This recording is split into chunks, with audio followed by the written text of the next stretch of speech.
Good morning दोस्तों, स्वागत है आप लोगों का एक बार फिर से स्टडी पॉइंट के इस ऑनलाइन प्लेटफॉर्म पे। मैं सुनील कुमार पांडे। और आज जो टेस्ट केमिस्ट्री का हुआ था उसके ऑब्जेक्टिव का फुल डिस्कशन को लेकर इस वीडियो में हम आए हैं। हमारे साथ है हमारा बटालियन फोर्स। और अब शुरुआत करते हैं आज के टेस्ट के क्वेश्चन के डिस्कशन का। पहला क्वेश्चन था कि वह क्रिस्टल जिसकी वाष्पन ऊष्मा निम्न है, मतलब कौन सा क्रिस्टल है जिसकी वाष्पन ऊष्मा निम्न होती है। तो इसका सही आंसर है आणविक क्रिस्टल। आणविक क्रिस्टल जो है उसका वाष्पन ऊष्मा निम्न होता है। आणविक क्रिस्टल का सबसे अच्छा एग्जांपल क्या है? सबसे अच्छा एग्जांपल है बर्फ़। बर्फ़ जो है वो आणविक क्रिस्टल है और इसकी वाष्पन ऊष्मा निम्न होती है, इसी कारण से ये जल्दी पिघल जाता है। ठीक है, तो पहले क्वेश्चन का राइट आंसर क्या हो जाएगा? आणविक crystal, option number C. Next है कि KCl यानी कि पोटेशियम क्लोराइड कैसा है, यानी कि पोटेशियम क्लोराइड की ज्यामितीय आकृति कैसी होती है? चतुष्कोणीय, घनाकार, ऑर्थोरोम्बिक, एकनताक्ष। तो इसका सही आंसर होता है घनाकार। ठीक है, क्यूबिक है ये। तो KCl का जो ज्यामितीय आकृति है वो घनाकार है, यानी कि ये क्यूबिक है। क्वेश्चन नंबर 3 पे आते हैं। क्वेश्चन नंबर 3 है कि CCP में गोले की समन्वय संख्या कितनी होती है? कोऑर्डिनेशन नंबर CCP का क्या होता है? तो CCP का होता है 8। ठीक है, याद रखेंगे, अगर CCP पूछा जाए तो उसका सही आंसर 8 होगा। और वहीं अगर आपसे SCP पूछा जाए तो SCP का 12 होता है। ठीक है, इन दो में से कोई एक क्वेश्चन हमें हर सेट में आप लोग को मिल जाएगा। ठीक है, CCP का कोऑर्डिनेशन नंबर 8 और SCP का कोऑर्डिनेशन नंबर 12। तो यहाँ पे क्वेश्चन CCP है, इसलिए सही आंसर क्या हो जाएगा? 8 हो जाएगा। नेक्स्ट क्वेश्चन 4 है कि किसी विलयन का मोल प्रभाव कितना होता है? तो विलयन का मोल प्रभाव कितना होता है? हमेशा 1 होता है। किसी विलयन का मोल प्रभाव हमेशा 1 होता है। और यही अगर पूछेगा विलायक का मोल प्रभाव, तो विलायक का मोल प्रभाव के लिए ये सही है। अगर पूछेगा विलय का मोल प्रभाव तो ये सही है। लेकिन जब विलयन की बात की जाए तो इसका सही आंसर क्या हो जाएगा? 1। क्योंकि जब भी हम किसी का मोल प्रभाव निकालते हैं तो उसका तरीका ये है कि जिसका मोल प्रभाव निकालना है उसके मोल को ऊपर लिखना है और नीचे में भाग करना है विलयन के मोल से। तो जब हम विलयन का मोल प्रभाव निकालेंगे तो ऊपर लिखेंगे विलयन का मोल, ऊपर में बिलियन का मोल और नीचे में भी बिलियन का मोल। तो जब ऊपर नीचे दोनों बिलियन का ही मोल रहेगा तो ये कट जाएगा, तो कितना आ जाएगा? फाइनल आंसर 1 आ जाएगा। तो इसका सही आंसर हो जाएगा 1, यानी कि 4 का राइट आंसर डी। नेक्स्ट है कि वैद्युत अपघटन संबंधी फैराडे नियम किसने दिया? तो नाम से क्लियर है कि वैद्युत अपघटन संबंधी नियम किसने दिया था? फैराडे ने दिया था। माइकल फैराडे ने वैद्युत अपघटन के संबंध से नियम दिया था। नेक्स्ट है कि कोलरॉस का नियम क्या है? तो कोलरॉस का नियम क्यों आया था? तुल्यांकी चलकत्व और आयनिक चलकत्व के बीच संबंध दिखाने के लिए। तो तुल्यांकी चलकत्व लिखते हैं कैपिटल लैम्डा से और आयनिक चलकत्व लिखते हैं, अगर धन आयन वाला होगा तो प्लस से और ऋण वाले को माइनस से। तो कोलरॉस ने ये कहा था कि तुल्यांकी चलकत्व जो होता है वो धनायन के चलकत्व और ऋणायन के चलकत्व के योगफल के बराबर होता है। तो इस ऐसा ऑप्शन कौन सा है? ऑप्शन नंबर सी है। तो इसका right answer option number C हो जाएगा। नेक्स्ट क्वेश्चन, लेड संचायक सेल का कौन सा उदाहरण? लेड संचायक सेल कैसा सेल है? तो लेड संचायक सेल जो है वो द्वितीयक सेल है। ठीक है, द्वितीयक सेल है। प्राथमिक सेल में और द्वितीयक सेल में अंतर क्या है? तो वैसा सेल या बैटरी जिसको हम दोबारा चार्ज कर सकते हैं, द्वितीयक सेल। चार्ज नहीं कर सकते हैं तो प्राथमिक सेल। तो लेड संचायक सेल क्या होता है? मोबाइल का बैटरी टाइप का, या लिथियम सेल बोल सकते हैं। तो ये सब हम दोबारा चार्ज करके यूज कर सकते हैं, इसलिए कैसा सेल है? द्वितीयक सेल है। नेक्स्ट क्वेश्चन है कि चांदी का मलिन होना किसका उदाहरण है? तो चांदी का मलिन होना संक्षारण की घटना है। ठीक है, चांदी का मलिन होना और क्या बोलते हैं, लोहे में जंग लगना, ये सब जो एग्जाम्पल है ये सब संक्षारण का ही एग्जाम्पल है।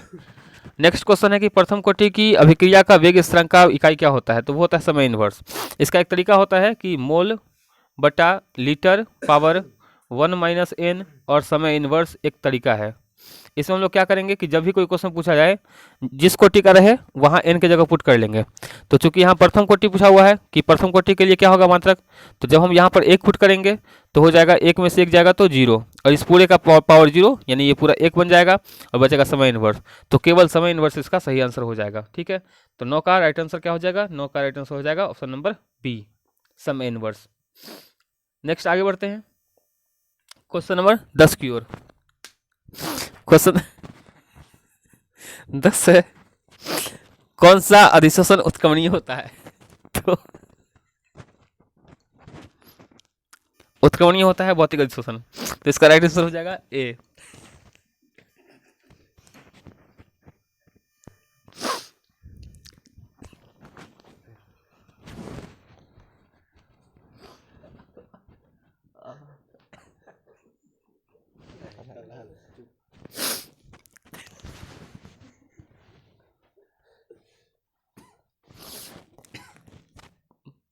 नेक्स्ट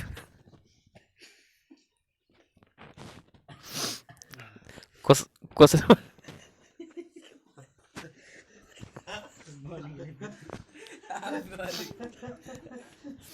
चलिए तो नेक्स्ट क्वेश्चन है क्वेश्चन नंबर 11 कि 2 विलयन ए और बी के आइसोटोनिक होने के लिए क्या जरूरी है।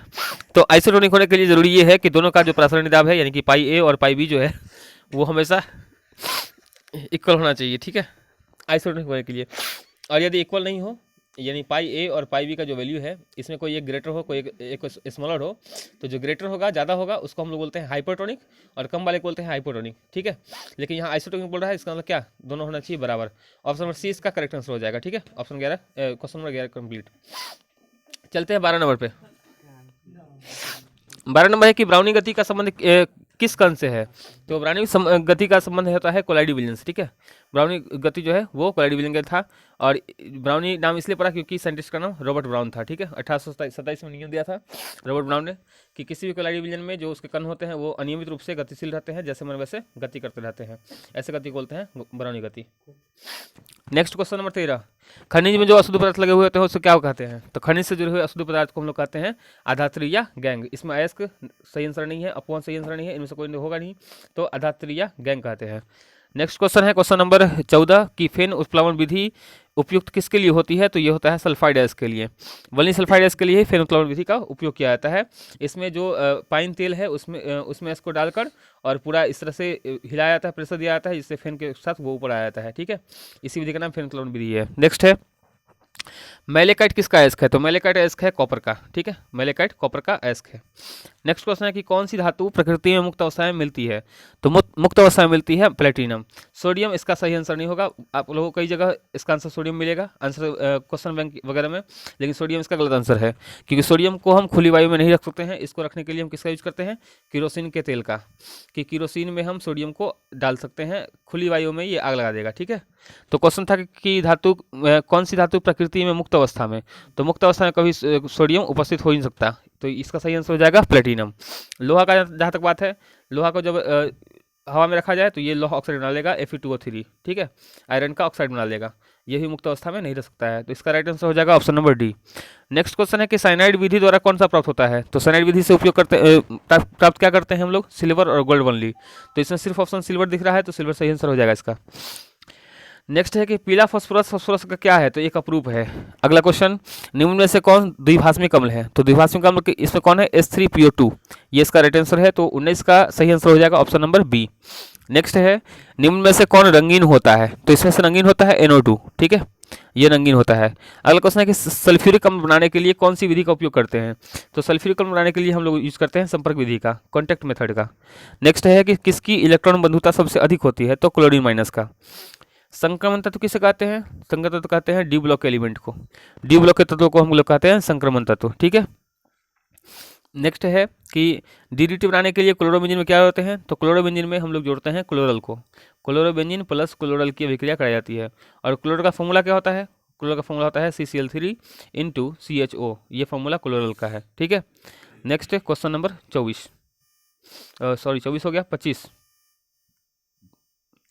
Question number 25,